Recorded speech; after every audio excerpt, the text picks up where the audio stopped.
Happy Children's Academy. So I'm back with this new video. So today I'm gonna teach you science. So first of all, tell me this. What did we learn in the previous class? We learn about force. Yes, in the previous class we learned about force and its effect. So what is force? Ma'am, something push or pull. Yes, force is something push or pull. So now tell me that if I press this ball, is there any effect of the force? Ma'am, the shape of ball is changing. Absolutely correct. And if I throw this ball, is there any force? Ma'am, body force. It is known as muscular force. And see in this image, from a tree, apple is being fall. Is there any force? No, ma'am. Why? Ma'am, because apple is normally falling from the tree. Wait, let me give you some hint. It is related to the earth. Ma'am, I don't know. Wait, let me tell you. Don't worry. It is the gravitational force. So now could you guess what we are going to learn today? Ma'am, types of force. Absolutely correct. Today we are going to learn about types of force. So the first type is contact force, which requires the physical contact. It is classified into two types, muscular force and frictional force.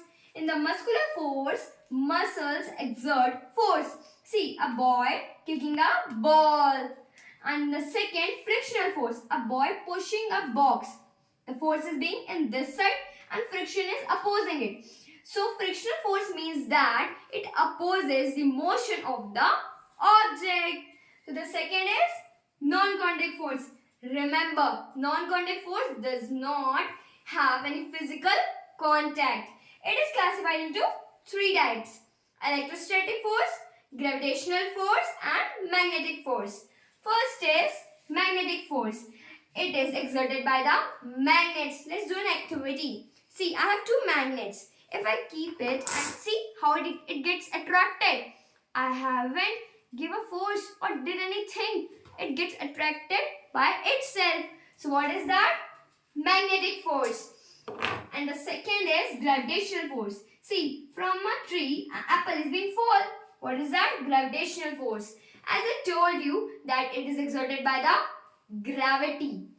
And third is electrostatic force. See how the balloon is being attracted to the hairs. There is one uncharged object or the charged object which gets attracted towards the charged object. Let's do an activity. So I have a scale and I rub it on my dry hair. See, in this manner. And see how the paper gets attracted. So what's that? Electrostatic force. And the scale is charged and paper is uncharged. Did you got this? Yes, ma'am. Is it easy or difficult? Ma'am, it is easy. I enjoy a lot. Okay, now let me test. I'm asking you some few questions. My first question is that in your daily activities, when you brush your teeth, which force is required? Ma'am, muscular force. Wow, great. My second question is that give me one example of contact force and one non-contact force. Ma'am, contact force. A boy is pushing a table. Correct. And non-contact? Ma'am, magnet is attracts towards the nails. Wow, it's correct. So, did you got this concept? Yes, ma'am. Did you have any query? Ma'am, please explain electrostatic force once more. Okay, no worries. I will explain you.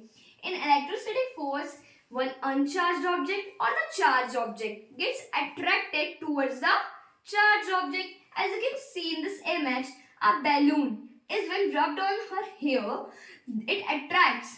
What is charged here? Balloon. Not the hair. So now did you got it? Yes, ma'am. It's good. So now it's the time of your homework. Your homework is to create a flow chart on the different types of force. Do it. I will check it tomorrow. So this was all about our today's class. Bye bye. Happy learning.